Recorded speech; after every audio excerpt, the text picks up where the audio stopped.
আজ বাঙালির আরও একটি হারিয়ে যাওয়া রান্না করছি, শিম বড়ি পোস্ত। প্রথমেই কড়া বসিয়ে কড়া গরম হলে তাতে দিয়ে দেব বেশ কিছুটা সর্ষের তেল। তেল গরম হলে বড়িগুলো দিয়ে লাল করে ভেজে নেব। বড়িগুলো কিন্তু বাড়ির দেওয়া বড়ি, যদিও বা আমি বড়ি দিতে পারি না। এগুলো আমার শাশুড়ি মার দেওয়া, আমি কলকাতা থেকে আসার সময় এনেছিলাম। বড়িগুলো ভেজে অন্য একটা জায়গায় তুলে রাখবো। কড়ায় আরও একটু সর্ষের তেল দিয়ে শিমগুলো দিয়ে দিলাম। শিমগুলোকে আমি ভালো করে ধুয়ে নুন আর হলুদ মাখিয়ে রেখেছিলাম একটু। গ্যাস লো টু মিডিয়াম আঁচে রেখে ঢাকা দিয়ে শিমগুলোকে ভালোভাবে ভেজে নিতে হবে।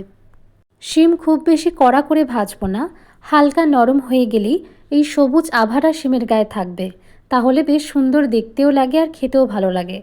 কড়ায় আরও একটু তেল দিয়ে দেব শুকনো লঙ্কা ফোড়ন। ফোড়নটা হয়ে গেলে দিয়ে দেব আধখানা টমেটো কুচি।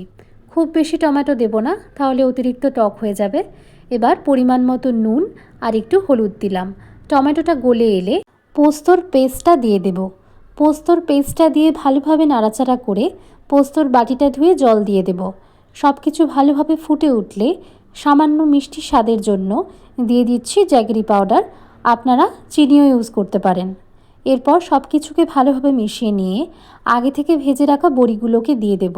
বড়িগুলো সামান্য নাড়াচাড়া করে নিয়ে ভেজে রাখা শিমগুলো দিয়ে দেব। বেশিক্ষণ কিন্তু ফোটাবো না, 1 থেকে 2 মিনিট ফুটিয়েই গ্যাস বন্ধ করে দেব।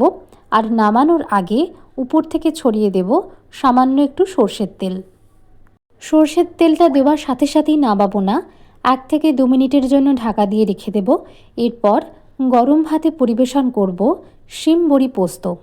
আজকের রেসিপি কেমন লাগলো অবশ্যই কমেন্ট সেকশনে জানাবেন, আর বাড়িতে একবার হলেও বানিয়ে দেখবেন।